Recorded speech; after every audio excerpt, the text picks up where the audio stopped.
Makibukas nga po kayo sa akin. Sa Matthew 6:33, kanina po kinote na po ito ni Pastor CJ. Na ano po ako nung bigla po niyang kinote yung verse na i-share ko sa umaga na to. Yes, Lord. Kahit anong version po, sama-sama po natin itong basahin. In 1, 2, 3. Seek first His kingdom and His righteousness, and all these things will be given to you as well. Ang Diyos po ang mapapurihan sa kanyang buhay at banal na salita. Palakpakan nga po natin ang Panginoon. Sige po, makakaupo na po tayong lahat. Tingnan nyo nga po yung nasa kaliwa nyo. Kumusta na ang iyong linggo? Bakit nakapairap yung iba? Yung nasa kanan, kumusta na? O, sige po. Di po ba? Kailangan po check nyo, sino ba yung dati nyo katabi o palipat-lipat kayo ng upuan? Baka po, nawala na sila. Dapat maalala nyo po na meron kayong katabi. Dati nyo po silang katabi, tapos hanapin nyo po sila. Amen? Palakpakan nga po natin ang Panginoon. Hallelujah! Yes, oh God, hallelujah. Ano po ba yung inuuna natin sa ating mga buhay? Sino yung first? Ano yung una? Ano pa inuuna natin? Ang Lord, ang babait. Pag nakahawak ka ng pera, ano inuuna mo? Bayad. Lumitaw din. Di ba? Sige po. Salamat po, Panginoon. Samahan mo po kami, O Diyos, sa aming pong pag-aaral ng iyong buhay at banal na salita. Ang ating pong pag-aaralan sa umaga na to, Secrets to God's Blessings. Matthew 6:33. Nung pong kinote ni Pastor CJ kanina to habang nagpapakanta siya, naiiyak na po ako noon kasi sabi ko, Lord, ito po yung ituturo ko. Very, very familiar yung verse. Pero alam ko po, napakayaman ng salita ng Diyos at marami po tayong makikita sa salita niya na buhay at na salita ng Diyos. Put Him first place in my finances. Yung word na first po, finances. Honor the Lord with your wealth, with the first and best part of all your income. Then your barns will be full and your vats will overflow. Proverbs 3:9-10. Ang sabi po doon, yung finances niyo daw po, honor the Lord with all your wealth. When you receive your salary or any blessing, sino po ang una mong iniisip? O ano ang una mong iniisip? Diba? Yung mabigyan mo po ba ng kaluguran ng Diyos? Magbibigay ka ba sa gawain? Or just for your own personal consumption? Pinagpaguran ko to, kulang pa sa akin to. Ganun po ba? Ganun po ba nasa isip natin? Pag hawak mo po ng inyong mga pera o yung the fruit of your labor, anong gagawin mo? Sabihin mo ba, Lord, kulang naman to eh. Hindi man lang ako makabili ng bagong damit. Magta-tights ako. Hindi ako makabayad ng kuryente dahil magta-tights ako. Burden po ba yung pagta-tights? Burden po ba? Huwag po kayong magalit, tinatanong ko lang. Mabigat po ba kapag magta-tights na? Hindi po. Hindi po siya mabigat kasi iyon po ay responsibilidad natin. Iyon po ay inutos ng Panginoon na give your tithe 10% of your income. So yung finances po natin, hindi po natin pwedeng sabihin, magbabayad ako ng kuryente. Gusto kong bumili ng ganito. Kaya ako nagtrabaho, gusto kong makabili. Pero ano po ba yung gagawin mo sa finances mo? Unahin mo ang Lord. Separate mo po agad yung tithes mo. At never na utangin ang tithes. Hindi mo po ito mababayaran o maibabalik. May mga nagtanong na po sa akin dati nito, maliit lang yung mga una kong tithe. Siyempre, hindi naman ganun kalaki. Hindi pa malaki sweldo ko na ganun kalaki. Sabi nila, kung makaka-receive ka ng 100,000, kaya mong i-tithes? Yes. More than that, na-receive ko na. At na-i-tithes ko siya ng maluwag sa puso ko. Kasi hindi akin yon. Binigyan ako ng Lord para makapag-tithes ako at makatulong sa gawain niya. Hindi ako binigyan ng Lord para sa sarili ko lang na consumption. Ginagawa niya akong daluyan. Kaya ang sagot ko po lagi, kahit gaano kalaki yon, may part lagi ang Panginoon sa aking finances. Yun po yung una sa first, di pa ba yung F? Hindi po pwede na, akin to ako nagpakahirap, akin to ako napagod. Sino ba nagbigay sa'yo ng trabaho? Saan ba nanggaling to? Di ba sa Panginoon? Di ba dapat may share ka para sa gawain ng Panginoon? Aside from your tithes, dapat nga may bibigay ka pa na offering. Diba? Pero alam ko naman yung mga taga-JRM Bulacan ay tithers at faithful sa Panginoon. Amen? Palakpakan niyo po yung mga sarili. Parang latang-lata kayo Ayan. Pangalawa po, interest. Whatever you do, do everything to the glory of God. 1 Corinthians 10:31. Ano man daw po yung ginagawa mo, doing things not for your own interest or gain, but for His glory alone. Yung mga ginagawa mo po, serving Him with all of your heart, with all yung best sa buhay mo, ibibigay mo sa Panginoon, best na oras, hindi yung tirang oras, best na pera, hindi yung barya, best na panahon mo, lahat best. Yung talent mo, best, ibibigay mo sa Lord.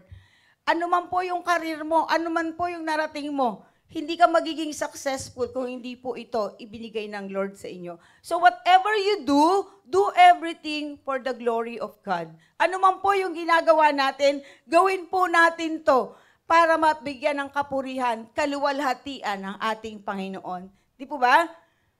Do everything for His glory. Hindi yung tayo maitaas. Hindi tayo yung maparangalan. Kapag may ginawa kang project para sa church, papalagay mo yung pangalan mo doon sa pintuan o doon sa pader ng church o sa pader ng eskwelahan. Kwento ko na po ito, may nagpagawa po sa amin ng church dati sa Kalumpit. Si Baby Pineda, mayaman po siya, pinalagay niya, hindi po for the glory of God. Yung pong pangalan niya, pinaukit talaga, hindi dikit doon. Tapos marami anak po na, pwede po bang hindi ilagay yung pangalan nyo? Sabi po niya, para lang daw po mag-promote. So hindi po para pala makatulong sa gawain ng Diyos. Gusto po niya, siya yung maitaas. Siya po yung mabigyan ng kapurihan. Pero kapag po gumawa tayo, not for our own interest, pero para po sa kaluwalhatian ng Panginoon. Siya po ang mapapurihan.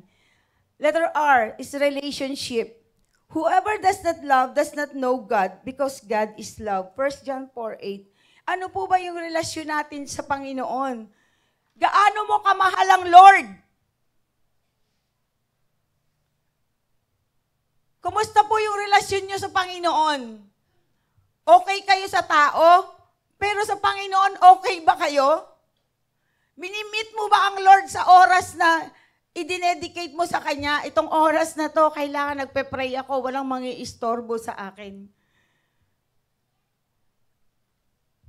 Okay po ba yung relasyon niyo sa Panginoon? Yung relation mo po sa family mo, okay ba? Yung relasyon mo po sa fellow believers mo, okay ba?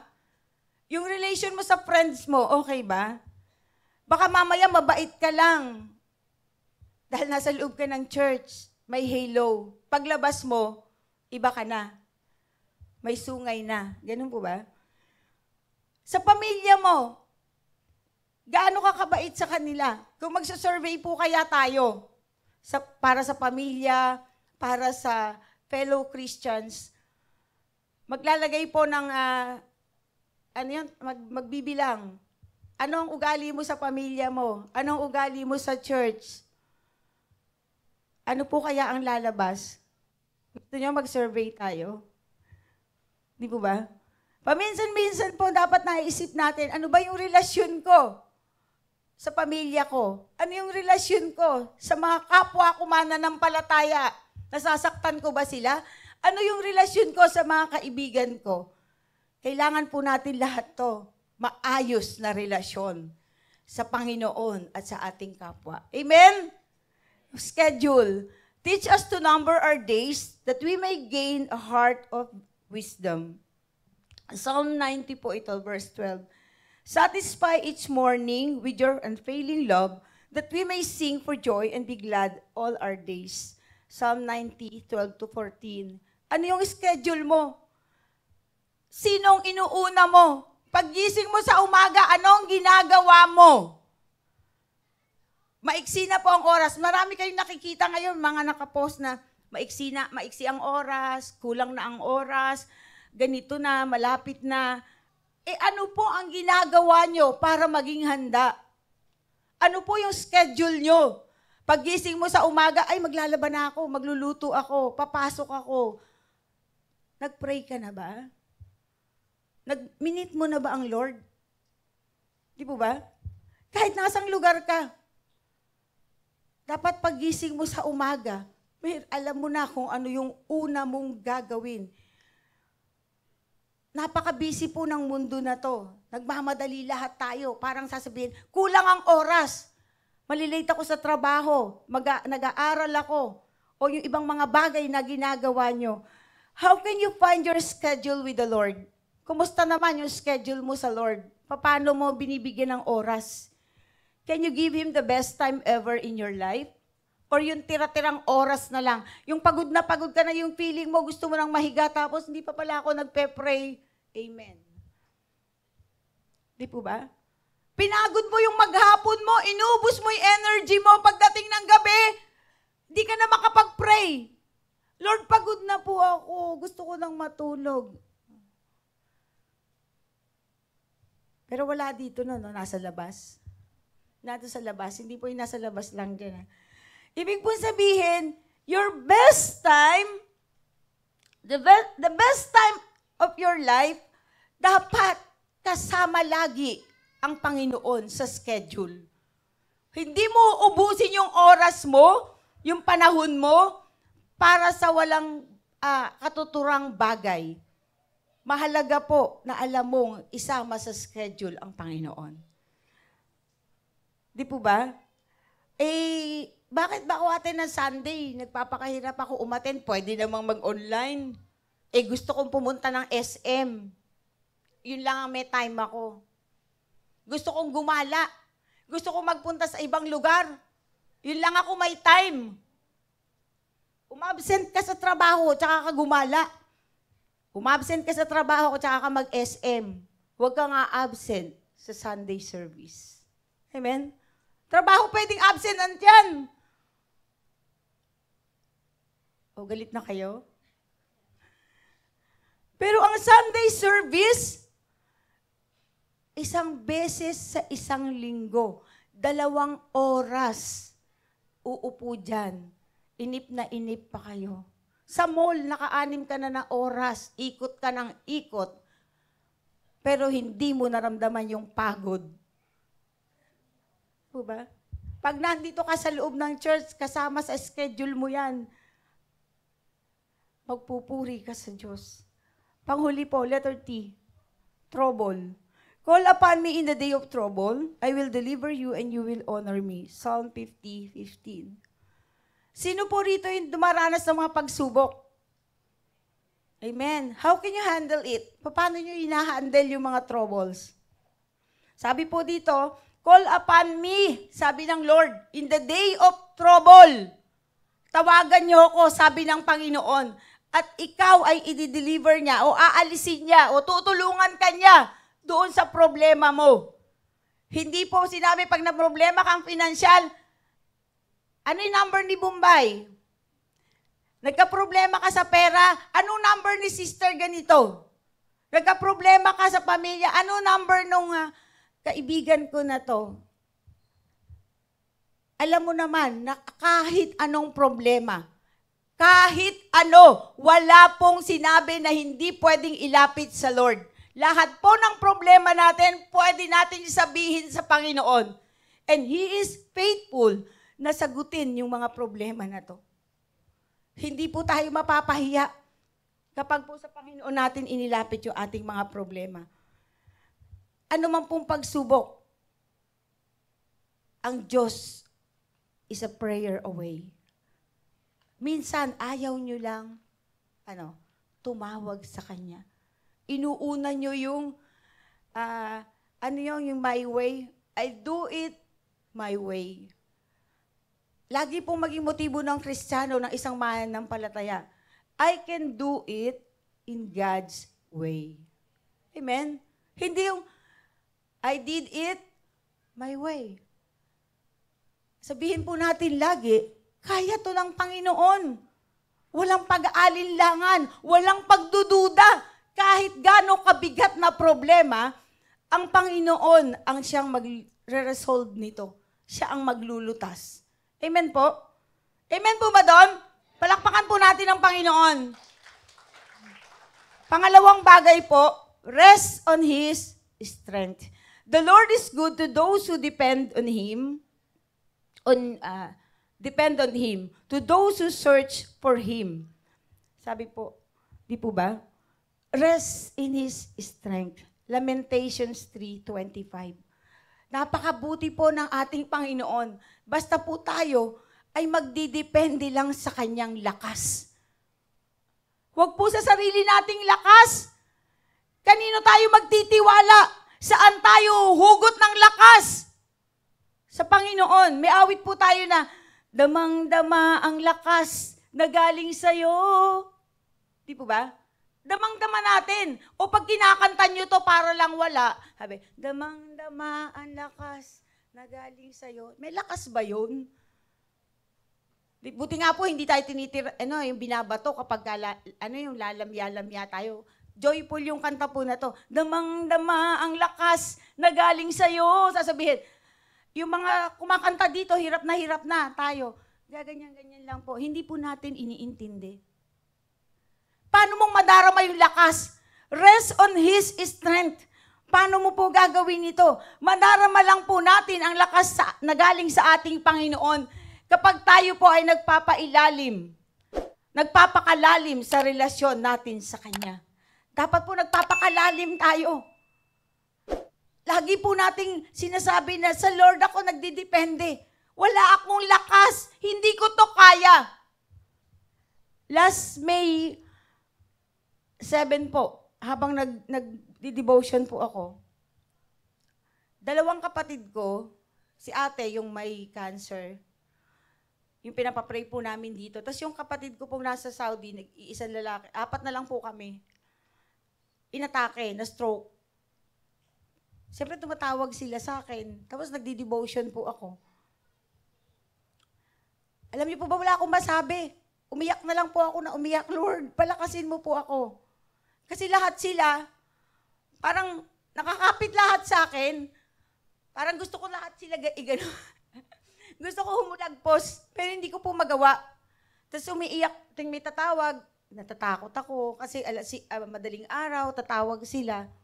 Hindi makahinga si ate, kailangan niya ng oxygen. Kung bibilin po pala yung paghinga natin, grabe. 300 a day. 600 na oxygen, 2 araw. Tapos naka-aircon pa siya. Tapos yung kapatid ko, inopera sa ulo. Lahat sinesend sa akin yung nangihina po ako. Siyempre, tao po ako, no? Hello, tao pa po ako. Nasa laman. Nangihina po ako, pero umiyak po ako nung umiyak sa Panginoon. Tapos sabi ko, Lord, palakasin mo po ako. Gusto ko pong makakuha ng comfort sa iyo. Gusto ko magpahinga sa iyo, Panginoon. Tapos, pagka-opera po sa kapatid ko, ngayon po, gumagalaw na siya, tinataas na ang kamay, tinataas na ang paa. Biniyak ang ulo nun. Inopera po siya. Sabi ko nga kay Mark, eto yung picture. Sabi niya, Ma, anong magagawa ko dyan? Pero ang maganda po doon, hindi po sinukuan sa panalangin. Naghingi po ako ng prayer request. Sabi ko, papray po sa kapatid ko. Successful po yung operation. Tumawag agad ako sa OWA. Naghanap agad ako ng makakausap na taga-OWA. Sister, bali, attached agency po namin yon. Please, sabi ko, tulungan niyo yung brother ko nasa ganito. Hinanap agad nila yung pangalan, hinanap agad nila yung hospital. At natulungan po siya. Wala pong pamilya doon, nag-iisa siya. Sabi nga daw po nung mga tao, ng mga Arabo, wala ba tong pamilya? Pero hindi po siyempre Tagalog ang sinabi, no? Wala ba tong pamilya? Hindi naman po pwedeng puntahan agad. Kaya po, ayun, salamat sa Panginoon dahil sa lakas na nanggaling sa Kanya. Salamat sa Panginoon, nagtiwala ako sa Kanya. Salamat sa Panginoon, nagtiwala kami sa Kanya. Umiiyak ang mga anak niya, umiiyak yung mga kapatid ko, anong gagawin ko? Tapos nag-message yung isa kong pamangkin na nasa Israel, sabi niya, Dar, baka po ikaw ang bumigay, magpahinga ka din. Kasi lahat sila sa akin po nagsasabi, mahirap po yon, di ba? Parang ako yung shock absorber ng lahat. Kaya po salamat sa Panginoon. Nagdepende po ako sa lakas na ibinibigay ng Lord. The more I depend on God, the more God will bless me, will help me, will listen to my cry. The more na mag-depend po tayo sa Panginoon, the more God will bless us. Kinlaim ko po ito, kaya me ang nilagay ko. The more we depend on God, the more God will help us. Amen? The more God will listen to our cry. Alam ng Panginoon ano yung pinagdadaanan mo. Alam ng Panginoon kung anong kailangan mo. Alam ng Panginoon anong gagawin niya para sa'yo. Amen? Hindi po siya madali. Hindi madaling tawirin. Pero sabi ko nga po, Panginoon, tulungan mo kaming makatawid. Ano nga po ba yung pangako ng Panginoon? I will bless the person who puts their trust in me. In Jeremiah 17:7. Sabi po ng Panginoon, I will bless the person who puts their trust in me. Kapag po nagtiwala tayo sa Diyos, pagpapalain niya tayo. Pagagalingin niya. Tutulungan niya. Ano pang gusto mo? Ano pang gusto mong marinig? Ando na siya lahat. Sinabi ng Panginoon, pagpapalain niya tayo. Huwag lang po tayong mag-give up. Huwag po tayong madi-discourage o matatakot dahil kasama natin lagi ang Panginoon. God will bless you if you don't give up. When your faith is being tested, He will reward you with a glorious life. Well, hindi po tayo pahihirapan ng Panginoon. He will bless us. Pangatlo po, live for His glory.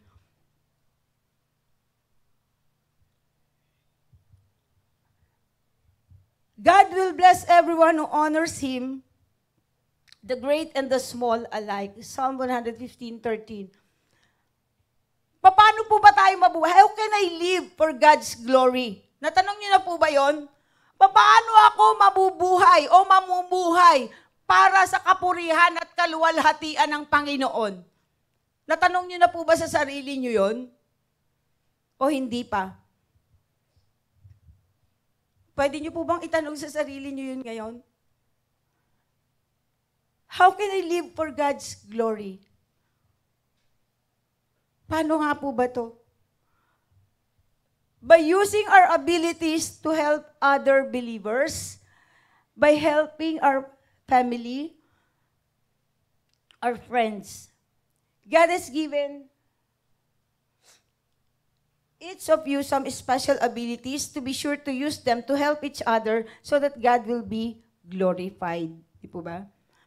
Binigyan po niya tayo ng mga abilities, ng kapasidad, para po tayo makatulong sa iba. Ito po yung pinakakonsolasyon natin. Kapag naisip natin yung problema na mabigat, sasabihin natin, I'm living for His glory. I'm doing this for the glory of God. I'm doing this for you, O Lord. Hindi to para makilala ako. Gagawin ko to para sa'yo, Panginoon. Amen? Dapat po gawin natin to para sa Panginoon. Live for His glory. Ano nga po ba? Seek first His kingdom, di po ba? Hahanapin natin ang Panginoon first. Di po, siya po yung lahat. Tapos, mamuhay tayo ayon sa kanyang kalooban, sa gloria na ibinigay niya sa atin. Pero minsan, papaano nga po ba gagawin natin? How can we live for God's glory? Kapag po ba may lumapit sa atin, hindi natin natulungan, hindi na tayo namumuhay sa kaluwalhatian ng Panginoon? Kapag po ba hindi tayo tumulong sa mga kapatid natin, hindi tayo namumuhay sa kalooban ng Panginoon? What if wala ka naman talaga? Pero may magagawa ka. Pwede kang mag-pray. Pwede mo silang tulungan. Ipanalangin. Hindi po yun sa financial lang. Kailangan po nila ng lakas. Kailangan po nila na makilala yung Diyos na pinaglilingkuran mo. Kailangan nilang makita na ikaw ay namumuhay para sa kapurihan at kaluwalhatian ng Diyos. Paano nila sasabihin na, ay, yung kapatid ko na to, tapat sa Diyos, kung hindi mo naman sila, wala kang pakialam sa kanila.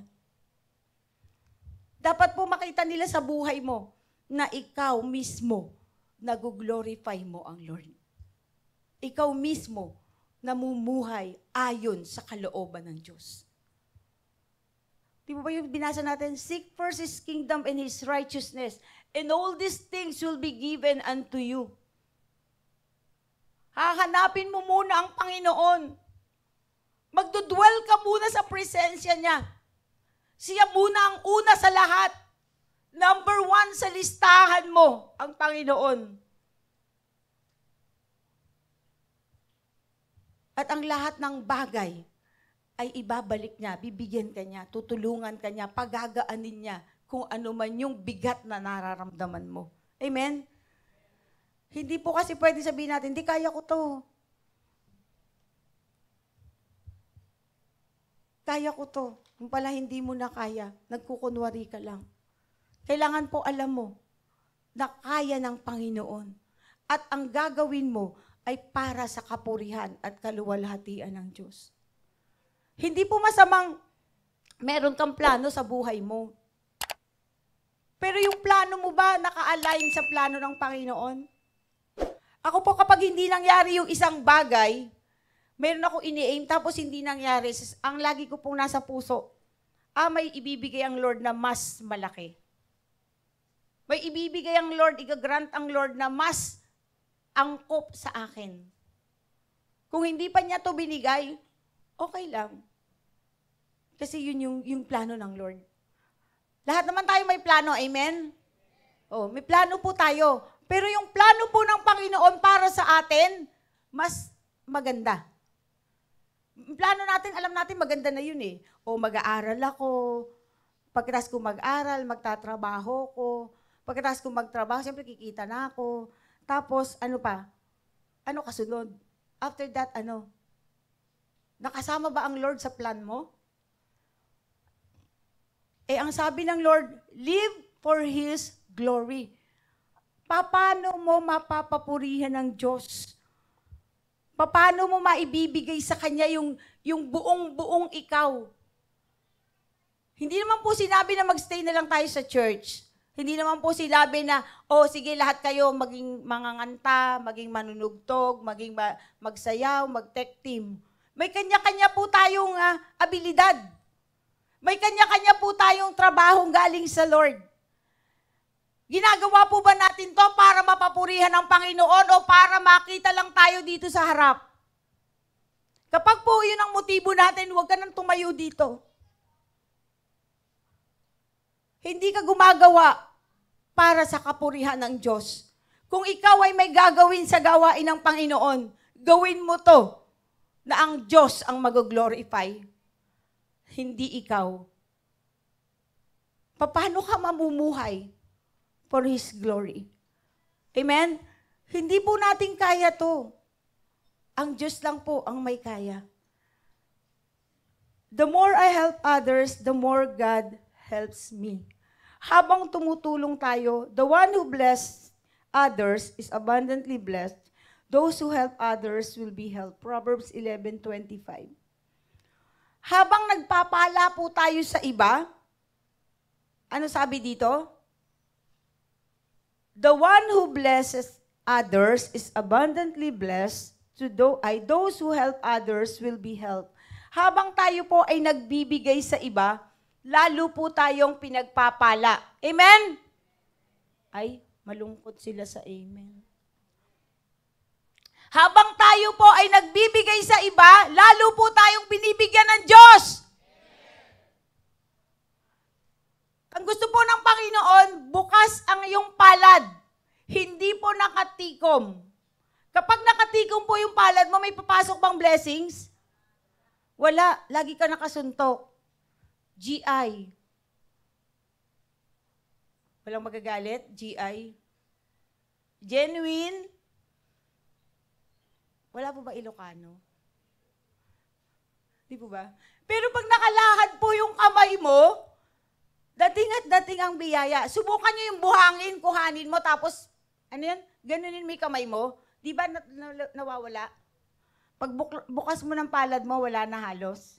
Pero kung nakabukas ang palad mo, lalo na po sa gawain ng Panginoon sa lingkod at sa mga lingkod ng Diyos, at sa mga kapatid mo, sa kapatiran mo, sa mga kapwa mo, sa kapitbahay mo, the more you help others, the more God helps you. The more you bless others, the more God bless you abundantly. Naniwala po kayo doon? Bawal ang madamot. Kasi yun po yung salita natin sa ano, ang damot mo naman. Diba? Pero, habang tumutulong po tayo, ito po, nangyari po ito sa amin na talaga. Habang nagbibigay kami, habang tumutulong ako, habang tumutulong kami, the Lord bless us so much. Talaga pong binibless kami ng Lord. Magtanim ka, magbigay ka. Kaya ka binless ng Lord para maging daluyan ka ng pagpapala para sa iba. Kaya ka binless ng Lord para makatulong ka sa iba. Pinadaan lang sa'yo, pero mas marami yung sa'yo kaysa doon sa ibibigay mo sa kapwa mo. Napansin nyo yun? Binigyan ka ng Lord 50,000. Ang kailangan mo lang 10,000. Tutulong ka sa iba, magta-tithes ka muna. Tapos tutulong ka. Mas marami yung sa'yo. Ilang percent lang? 10% ang sa Lord. May lumapit sa'yo, another 10%. Meron ka pang 80% pang gastos. Baka kabili ka pa ng damit kung gusto mo linggo-linggo. Di po ba? Pero pagtanggap mo, wala kang inisip kundi sarili mo, palagay mo, bibigyan ka ulit?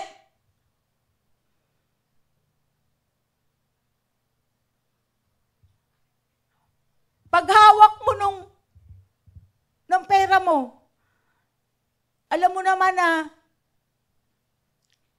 parang kailangan ni pastor ng sapatos. Ikaw ganda-ganda ng heels mo. Parang kailangan ng kahit panyo na lang. Parang kailangan ni pastor ng pamunas ng kotse. Parang kailangan ni ate ng ganito. Pero hindi Pagkatanggap mo, hindi akin to. Ako naghirap nito. Sa akin binigay ng Lord to. Binigay sa'yo ng Lord para maging daluyan ka ng kanyang pagpapala. To bless others. Para matulungan mo yung iba. Hindi para sa'yo lang. The more I help others, the more God helps me. Habang tumutulong ako sa iba, lalo akong pinagpapala ng Diyos. Amen? Habang tumutulong tayo sa iba, lalo pong sumasagana yung ating buhay. Hindi po ito kabigatan, ito po ay kasaganaan. Dahil ang Diyos ang nagbigay nito, dahil sa Diyos ito nanggaling, ang Diyos po ang dapat nating balikan kapag tayo ay pinagpala. Amen? Alam niyo po ba saan tayo kumukuha ng pambayad ng kuryente? Lahat tayo naka-aircon, komportable. Maayos yung church, may tubig sa CR. Paano kung di nakabayad ang church sa tubig? Puputulan. Paano kung di nakabayad sa kuryente? Wala tayong ilaw, walang aircon. Naisip niyo po yun?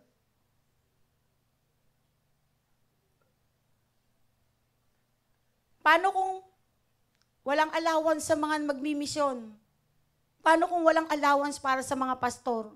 Gusto niyo ba yung mga pastor niyo malnourished na nakatayo dito? Hindi makapagsalita kasi gutom. Di ba nakakahiya? Tapos yung ikaw nakakotse ka, ang ganda-ganda ng kotse mo, yung pastor mo naglalakad. At nung may tubig, hinagingan mo pa yung tubig at naligo ang pastor. Di ba? Nasaan yung pagtulong doon? Nasaan yung pagkikare mo sa pastor mo?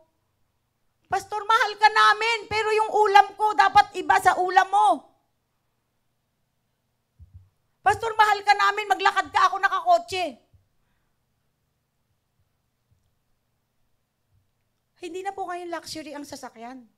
Kailangan na siya. Pero sana naiisip naman po natin, yung mga kapwa natin malingkod, yung mga nag-share ng salita ng Diyos. Hindi po ako nanghihingi ng love gift. Yung mga nag-share ng salita ng Diyos, i-bless nyo din po. At i-bless kayo ng Lord. Amen? Lahat po, yung mga humahayo, yung mga nagmimisyon, ang init, ang ulan, ang baha, dinadaanan nila. Ipag-pray nyo po sila.